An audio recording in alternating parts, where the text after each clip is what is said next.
घर का चिराग जाने वाला है, मेरे दिल का करार जा रहा है, मेरे घर की रौनक चली जाएगी। ये सोच कर के बाप 3 दिन पहले खाना छोड़ जाता था, आज तो गैरत का जनाजा निकल गया है। कल बेटी रुखसत होनी है, रात भर भाई नाचता रहता है और कहते हैं बड़े इज्जतदार लोग हैं। लानत हो ऐसों की इज्जत पे जो बेटी की रुखसती पे रात भर डीजे बजा करके डांस करते रहे। ऐसा नहीं लगता कि बेटी रुखसत होने वाली है, ऐसा लगता है कि घर की बला को दूसरे के ऊपर डालने जा रहे हैं, इसलिए रात भर कूदे गए। गैरत आनी चाहिए। कल जब बेटियां रुखसत होती थी, बाप 3 दिन पहले खाना छोड़ दिया करता था, सजदे लंबे कर देता था। रत जगह कल भी होते थे, आज भी होते गए। कल के रत जगहों में कुरान पढ़ा जाता था, आज के रत जगहों में डीजे बजाया जाता है। कल के रत जगहों का आलम यह था, बाप की आंखें सुर्ख हो जाती थी। खुदा की कसम, कल जब बेटियां रुखसत होती थी, बाप जनाजों से ज्यादा बेटी की डोली पे रोया करता था। आज किसी को गैरत का आंसू तक नहीं आता। मैं पूछना चाहता हूँ, कल जब बेटियों को तलाक होती है, फिर आप क्यों मौलवी के पास जाते हो? कल जब बेटियों को ससुराल में सताया जाता है, फिर मौलवी से शिकायत क्यों करते हो? ये जो हमारे साथ हो रहा है, ये हमारी करने का फल है। रब ने तुझे बेटा बनाया था, किसी बहन का भाई बनाया था, किसी बेटी का बाप बनाया था, तो तेरी जिम्मेदारी ये थी कि जब बेटी की रुखसती का वक्त आया था, तुझे रात भर डीजे नहीं बजाना था, रात भर गानों में नहीं डूबना था। तेरी तो जिम्मेदारी ये थी, जब दुनिया सो जाती जाके मुसल्ला बिछा देता और रब की बारगाह में रो रो करके बेटी की खैरियत की भीख मांगता। मैं पूछना चाहता हूँ, आज जब बेटियां रुखसत होती हैं तो मुझे बता तो सकी, ये जो बेटी जा रही है किसी दुश्मन के घर जा रही है? नहीं, रिश्तेदार के घर जा रही है, जिसके साथ रिश्ता किया है ये कत्ल करने लेके जा रहा है। आप कहोगे नहीं, इसने साथ निभाने की कसमें खाई है, फिर रोया किस लिए है? हर बाप के आंसू पोंछ के पूछो तू क्यों रोया है, तो उसके आंसू बताएंगे। मौलवी बात यह है, मैं गरीब जरूर हूं, मैंने बेटी को चटनी रोटी खिलाई है, लेकिन कभी भी मैंने अपनी बेटी को रुसवा नहीं किया। मैंने बेटी को सूखी रोटियां खिलाई, लेकिन कभी जलील नहीं किया। आज रो इस बात पे रहा हूं, ये जो सामने बराती बन के आए हैं, ये जो सेहरा पहन के आया है, कहने को लाखों की इनकम है, जमींदार का बेटा है, लेकिन खुदा जाने मेरी बेटी कल जब इसके दस्तरखान पे बैठेगी, जूती खा के रोटी मिलेगी या रोटी खा के जूतियां खानी पड़ेंगी। इस ख्याल ने रुला दिया कि कल जब मेरी बेटी को लुकमों के ताने दिए जाएंगे, मेरी बेटी पे क्या बीतेगी। इस ख्याल से बाप रो देता है। और डीजे बजा के नाचने वालों, गैरत का तमाशा बनाने वालों, औकात दिखा करके इस्लाम को बदनाम करने वालों, मेरा एक सवाल है, आज तुम डीजे बजा के बेटियों को रुखसत करते हो, गाने बजा के भेज रहे हो। कल जब बेटियों पे आफतें आएंगी तो रोने की जरूरत नहीं है, अपने सर दीवारों में मारना। और अगर बेटी बचाना चाहते हो तो जब बेटी की रुखसत की बारी आए तो डीजे नहीं बजाना है, तमाशे नहीं करने हैं। खुदा तौफीक दे तो कभी मस्जिद में जाना है, कभी रात को घर में मुसल्ला बिछाना है और रो के झोली फैलाना है। मालिक ये मेरी बहन है, ये मेरी बेटी है, मैं तेरी रहमत के सहारे दे रहा हूँ। खुदा मेरी बेटी को रोने ना देना। खुदा की कसम खा के कहता हूँ, जब ये घर से जाएगी अकेली नहीं होगी, जब ये घर से कदम निकालेगी कदम इसका होगा, साथ में करम खुदा का।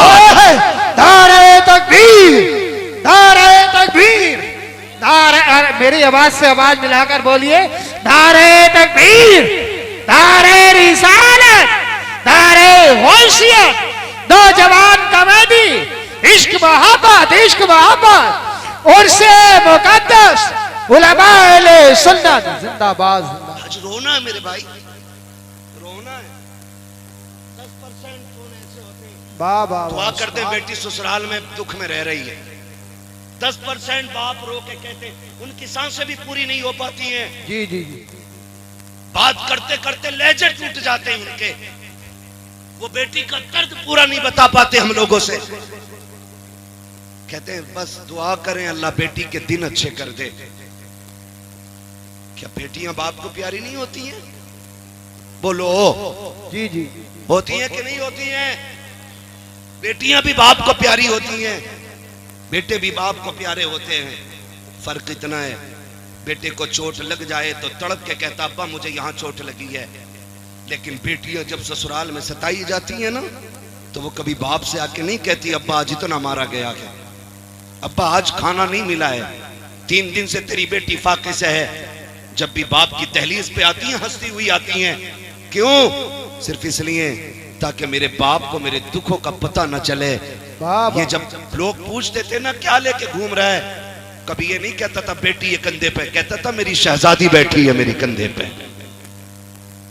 ये रिश्ते होते। और हमने अल्लाह रसूल की नाफरमानियां की, हमने डीजे बजाए, हमने गाने बजाए, बेटियों के बेड़े गर्क करके रख दिया। ओ भाई माफ करना। जी जी। जहेज में कुरान होता है, यहाँ पे भी बोल सकते हो तो बोलो भाई, वरना जबरदस्ती कोई नहीं है। हाँ, मुझे आजम ने बुलाया, मैं भाई से कह के चला जाऊंगा, मैं जा रहा हूँ। जबरदस्ती नहीं कोई बांध के बैठाएगा यहाँ पे। मैंने पहले ही कहा था जितनी देर सुनेंगे उतनी देर बात। जी जी। मुझे टाइम पूरा नहीं। कुरान होता कि नहीं जहेज में? और जब बेटी गाड़ी में बैठने चलती है, आवाज आती है ठहरो, पहले कुरान रखो गाड़ी में। कहा क्योंकि पहले कुरान गाड़ी में बैठ रखा जाएगा। चल ठीक है, ये समझ में आ गया। बताओ, ये उलमा बैठे, ये जिम्मेदार लोग बैठे, ये सब बताएंगे। जो कुरान की तिलावत कसरत से करेगा, कुरान कयामत में अपने पढ़ने वाले की शफाअत कराएगा। हाथ पकड़ के कहेगा मालिक इसे बख्श, ये मुझे दुनिया में सीने से लगा के फिरता था, ये तन्हाइयों में मुझे पढ़ता था, ये रातों को उठ के पढ़ता था, मालिक जन्नत दे इसे। मुझे बताओ, जिसे रब ने शफाअत करने की ताकत दी है, वो शिकायत करने की ताकत नहीं रखता है? ओ भाई, वो शिकायत भी तो कर सकता है, वो ये भी तो कह सकता है 3 दिन तक डीजे बजता रहा, मालिक ने मेरी याद नहीं आई। वो ये भी तो कह सकता इसके घर की ढोलक की आवाज बंद नहीं होती थी और कोई कुरान पढ़ने वाला भी नहीं। ये भी तो कह सकता है वो किस धोखे में। अगर अल्लाह हिसाब लेने पे आ गया ना, तो कोई माई का लाल बच नहीं पाएगा। याद रखना, हम अपने लोगों की बात कर रहे हैं यहाँ बैठ करके, उसके बहुत से खास बंदे बड़ी अजमतों वाले, लेकिन हम अपनी बात कर रहे हैं यहाँ पे जितने बैठे। जी जी। कोई ऐसा नहीं है जो दूध का धुला हो। सबको अपनी कब्र में लेटना, मुझे अपनी में लेटना, आपको अपनी में लेटना, लेकिन खुदारा मुश्किल ना करे, मुश्किल ना करे। कह रहा एक ही तो बेटा है मौलाना, इस पे एक बार डीजे बजन दो। एक ही बेटा है, ब्याह एक ही बार होता है। तो मैंने कहा बेटे सुन, अगर ब्याह एक बार होता है ना, तो जिंदगी भी एक ही बार मिलती है। जिस दिन आंखें बंद हो गई ना, सारी दौलत लेके भी ना कोई एक सांस नहीं देगा। सिकंदर आजम, जिसको दुनिया के बड़े हुक्मरानों में से एक बड़ा माना जाता है, एक माना जाता, वो उसको कहा गया उसने पूरी दुनिया पे हुकूमत की। क्यों?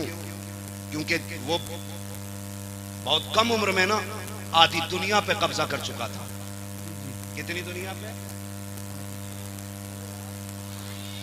आधी दुनिया पे। अल्लाह सलामत रखे। बस मैं यही सुनना चाहता हूँ, आप समझ भी रहे हैं कि खाली मुंह देख रहे हैं। जी जी। मैं समझ सकता हूँ आप बहुत बड़े लोग हो, आपको बोलने में शायद शर्म लग रही होगी, लेकिन मैं एक बात बता दूं, लोग कहते हैं जलसों में क्या मिलता, मैं कहता हूँ जो यहाँ बड़े बन के आते हैं वो कभी बड़े होके नहीं जाते, वो छोटे होके जाते हैं। हुजूर की महफिल में नौकर बन के जाओ, खुदा तुम्हें आका बना डालेगा। यहाँ छोटे बन के बैठना चाहिए, है ना। यहाँ कोई जमींदार कोई प्रधान नहीं, सारे हुजूर के नौकर बैठे, ठीक है ना। तो नाम क्या था? सिकंदर। आधी दुनिया पे हुक्मरान और पूरी दुनिया फतह करने का नशा था उसको। एक जगह पड़ाव किया लश्कर में उसके, उसे एक जहरीले सांप ने काट लिया। जब काटा सांप ने ना, तो उसकी फौज में तबीब भी थे, हकीम भी थे, सब लग गए, जहर को रोक नहीं पाए। बढ़ता गया यहां तक कि वो लाइलाज हो गया। जी जी। कहने लगे बादशाह का क्या, कब काम मुकम्मल हो गया, अब सांसें खत्म होने आ गई हैं, अब इलाज बस से बाहर है। उसने कहा क्या यहीं मर जाऊंगा परदेश में? क्या यहीं मर जाऊंगा परदेश में? जी जी। उसने कहा बादशाह लगता तो ऐसा ही है। उसने कहा सुनो दौलत बहुत है, ऐलान करो कोई मेरी आधी दौलत ले दे, मुझे इतनी सांसें दे दे कि मैं अपने वतन में जाके मर सकूं। हंस दिए लोग। कहा बादशाह कैसी बातें कर रहे हो, आप बादशाह हो और बेवकूफी वाली बात है, भला पैसों से सांसें भी मिली हैं? उसने कहा फिर सारी दौलत मेरी दे दो और चंद सांसें किसी से उधार ले लो। उन्होंने कहा बादशाह तू जरूर है, लेकिन सांसों का मालिक कोई और है, अब तेरी दौलत काम नहीं आएगी। उसने कहा इतनी भी सांसें नहीं मिलेंगी, घर चला जाऊं? कहा बादशाह नहीं। उसने कहा फिर मैं मर जाऊं तो मेरे हाथ कफन से निकालना। कहा क्यों? ताकि दुनिया को पता चल जाए ये दौलत इतनी बेवफा है, कितनी भी इकट्ठी कर लो ये मरते वक्त काम नहीं आया करती है। मौत जब आएगी ना तो एक लम्हे का मौका नहीं देगी। खुदारा बदलो अपने रवैये। कह रहा इकलौता ही है जी, इस पे तो डीजे जरूर बचेगा। बता तेरा शान वाला है या अली शान वाला है?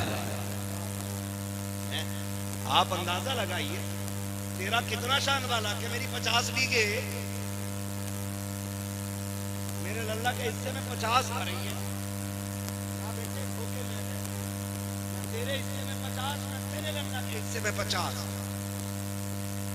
हजरत अली गुजर के जा रहे, दो बंदे लड़ रहे, एक कहता था जमीन मेरी है, एक कहता था मेरी है। उन्होंने कहा अली फैसला कर दो जमीन किसकी है।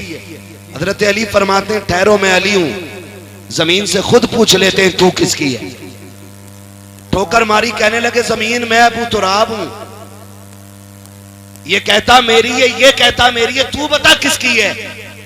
जमीन ने कहा इन दोनों से कह दो ना मैं इसकी हूं ना मैं इसकी हूं, बल्कि ये दोनों मेरे हैं। ना तेरे 50 बीघे आएगी हिस्से में, ना तेरे अल्लाह के हिस्से में 50 बीघे आएगी। कोई गजबर जमीन, कोई लट्ठे का कफन, कोई लकड़ी के तख्ते, बस इतनी कमानी है। और ये भी वो जो ये बाहर वाले लोग देंगे, अपनी मर्जी से वो भी नहीं लेगा। इसलिए भूलना नहीं चाहिए। कह रहा मेरे के हिस्से में 50 बीघे आ रही है, इसमें डीजे जरूर बजेगा। मैं कहता हूं अब अली को देख, तेरा वो है आंख खोली तो 50 बीघे देखी, अली वो है आंख खोली तो नबियों के इमाम का चेहरा देखा है। इतनी अजमतों वाला अली पैदा हो गए, आंखें नहीं खुली, हुजूर तक खबर पहुंच गई। भतीजे अल्लाह ने बेटा दिया है,